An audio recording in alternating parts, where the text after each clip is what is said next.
Question number 5 है, given secant theta is equal to 13/12, calculate all other trigonometric ratios. हमें secant A की value दी गई है 13/12। अब देखो एंगल क्या आ रहा है हमारा, थीटा के ऊपर, ठीक है।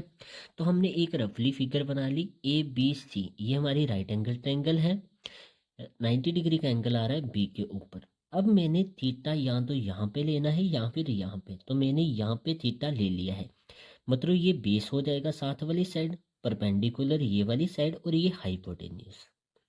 हमें जो सीकेंट थीटा के अलावा अदर ट्रिग्नोमेट्रिक रेशियोज है हमारी टोटल होती हैं 6, एक वैल्यू दी गई है, अदर 5 हमें निकालनी है, sine theta, cos theta, tan theta, ये सारी वैल्यूज, ठीक है।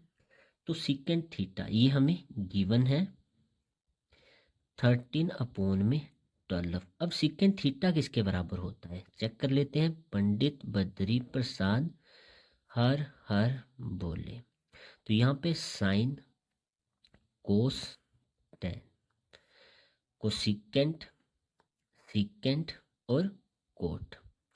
तो सीकेंट किसके बराबर होता है, हाइपोटेन्यूज अपॉन बेस। तो हाइपोटेन्यूज अपॉन बेस, हाइपोटेन्यूज हमें दिया है 13, बेस है 12, तो हाइपोटेन्यूज 13 और बेस है हमारे पास 12, टू वैल्यूज हैं, थर्ड निकाल लेते हैं जिससे हम अदर जो हमारी ट्रिग्नोमेट्री रेशियोज हैं इनकी वैल्यू फाइंड कर सके। तो in right angle triangle A B C, hypotenuse square is equal to base का स्क्वायर प्लस परपेंडिकुलर का स्क्वायर। अब हमारे पास हाइपोटेन्यूज है ए सी यानी कि 13, तो 13 का square is equal to base हमारे पास है 12, तो 12 का स्क्वायर प्लस परपेंडिकुलर का स्क्वायर। आप चाहो तो परपेंडिकुलर को बी सी भी लिख सकते हैं, ठीक है। तो 13 का स्क्वायर 169 इज इक्वल टू 12 का स्क्वायर 144 प्लस परपेंडिकुलर का स्क्वायर। 144 प्लस का है, दूसरी साइड जाके माइनस का हो जाएगा, 169 minus 144 is equal to perpendicular का स्क्वायर। सॉल्व करेंगे आ जाएगा 25 is equal to P square, दूसरी साइड जाके स्क्वायर रूट बना देगा। तो there implies P is equal to 25 के फैक्टर क्या आ जाएंगे हमारे 5 इंटू 5, तो परपेंडिकुलर हमारा आ गया 5।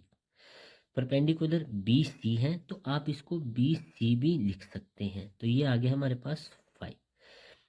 तीनों वैल्यूज आ चुकी हैं, तो अब हम अपनी ट्रिग्नोमेट्री रेशियोज की वैल्यू फाइंड कर लेते हैं। सबसे पहले सीकेंट थीटा था 13/12 के बराबर। सीकेंट का उल्टा क्या होता है, कोस, तो कोस में डायरेक्ट इन वैल्यूज को उल्टा करके लिख दूं तो कोस मेरा सिंपल आ सकता है। देखो कोस थीटा, एंगल थीटा है तो मतलब थीटा ही लिखेंगे, किसके बराबर होता है, बेस अपॉन हाइपोटेन्यूज। थीटा के लिए बेस है 12 और हाइपोटेन्यूज है 13। देखो सेम आ गया ना भाई, इसकी वैल्यू को उल्टा करके लिख दिया है। अब साइन ए, साइन होता है परपेंडिकुलर अपॉन हाइपोटेन्यूज, परपेंडिकुलर है हमारे पास 5, हाइपोटेन्यूज है 13। साइन ए का उल्टा कोसिकेंट ए, कोसिकेंट थीटा लिखेंगे यहाँ पे, ठीक है। अब देखो साइन का उल्टा होता है कोसिकेंट, तो जो भी वैल्यू है इसको उल्टा करके लिख दो, ये हमारी कोसिकेंट थीटा की वैल्यू आ गई। सेम टेन, टेन थीटा हमारा बराबर होता है परपेंडिकुलर अपॉन बेस, परपेंडिकुलर है 5 और बेस है 12, टेन थीटा की वैल्यू आ गई। अब टेन थीटा का उल्टा कोट थीटा होता है, तो इसकी वैल्यू को उल्टा करके लिख दो उसमें, cot theta is equal to 12/5।